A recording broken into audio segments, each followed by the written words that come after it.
मित्रांनो, मी अविनाश तिरमले आणि आज आपण या व्हिडिओमध्ये पाहणार आहोत तुमच्या गावाच्या मतदान यादीत तुमचं नाव आहे की नाही हे तुम्ही कशा पद्धतीने चेक करू शकता, तेही घर बसल्या मोबाईल मधून।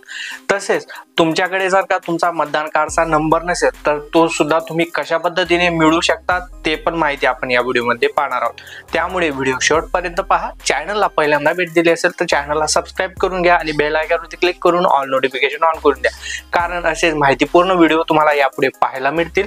मी अविनाश तिरमले, काही टाइमपास न करता व्हिडिओला सुरुवात करूया। आता तुमच्या गावाच्या मतदान यादीत तुमचं नाव आहे की नाही हे चेक करण्यासाठी प्ले स्टोर वरती यायचं आहे आणि त्याचे वोटर हेल्पलाईन असं सर्च करायचं आहे।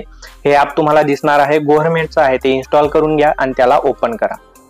त्यानंतर येथे तुम्हाला लॉग इन करावं लागणार आहे। यासाठी तुम्हाला रजिस्ट्रेशन करावं लागेल। तुम्ही आधीपासून या ॲप मध्ये जर रजिस्ट्रेशन केलं असेल तर तुमचा मोबाईल नंबर आणि पासवर्ड टाकून तुम्ही डायरेक्टली लॉग इन करू शकता। परंतु जे नवीन युजर असतील तर त्यांनी येथे नवीन युजर न्यू युजर याच्यावर क्लिक करायचं आहे। मोबाईल नंबर टाकून सेंड ओटीपी बटनावर क्लिक करायचं आहे, तुमचं नाव टाकायचं आहे, लास्ट नेम टाकायचं आहे, तुम्ही पासवर्ड तयार करायचा आहे, तुमच्या मोबाईल नंबरवरती आलेला ओटीपी टाकायचा आहे, सबमिट करायचं आहे आणि तुमचं रजिस्ट्रेशन येथे होऊन जाणार आहे। त्यानंतर येथे मोबाईल नंबर टाकायचा आहे, तयार केलेला पासवर्ड टाकून सेंड ओटीपी बटनावर क्लिक करायचं आहे। आता मोबाईल नंबरवरती आलेला ओटीपी टाकायचा आहे, लॉग इन नाव याच्यावर क्लिक करायचं आहे। त्यानंतर वोटर सर्व्हिसेस याच्यावर क्लिक करायचं आहे, सर्च युअर नेम याच्यावर क्लिक करायचं आहे। येथे तुम्हाला 4 पर्याय दिसतील, EPIC number, search by detail, search by QR code आणि सर्च बाय मोबाईल नंबर। तर येथे अशी परिस्थिती असते की इपिक नंबर तो तुम्हाला माहिती नाही, कारण तुम्हाला चेक करायचं आहे की तुमच्या गावाच्या मतदान यादीत तुमचं नाव आहे की नाही, त्यामुळे हा ऑप्शन आपण वापरू शकत नाही।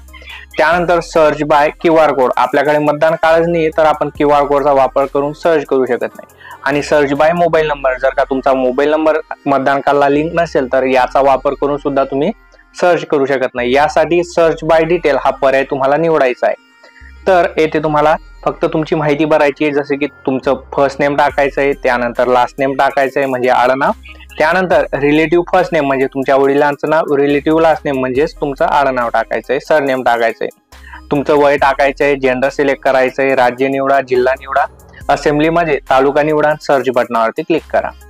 त्यानंतर येथे पाहू शकता अशा प्रकारे तुमची सर्व डिटेल येऊन जाणार आहे। जर का तुमचं नाव तुमच्या गावाच्या मतदान कार्ड यादीमध्ये असेल तरच येणार आहे, जर का नसेल किंवा तुम्ही चुकीची माहिती टाकली असेल तर ही डिटेल येथे येणार नाही, आणि तुम्ही बरोबर माहिती टाकली असेल तर सर्व डिटेल तुम्हाला येऊन जाणार आहे। तसेच तुम्हाला तुमचा मतदान कार्डचा नंबर माहिती नसेल तो सुद्धा तुम्हाला येथे पाहायला मिळून जाईल आणि तो सुद्धा तुम्ही येथे नोट डाऊन करून शकता आणि याचा स्क्रीनशॉट काढून घेऊ शकता।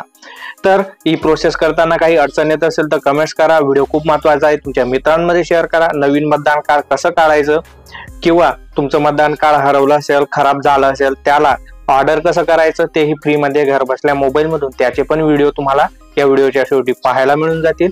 असेच व्हिडिओ पाहण्यासाठी चॅनलला सबस्क्राइब करायला विसरू नका। मी अविनाश तिरमले, पुन्हा भेटू अशाच एका नवीन व्हिडिओ मध्ये, तोपर्यंत गुड बाय।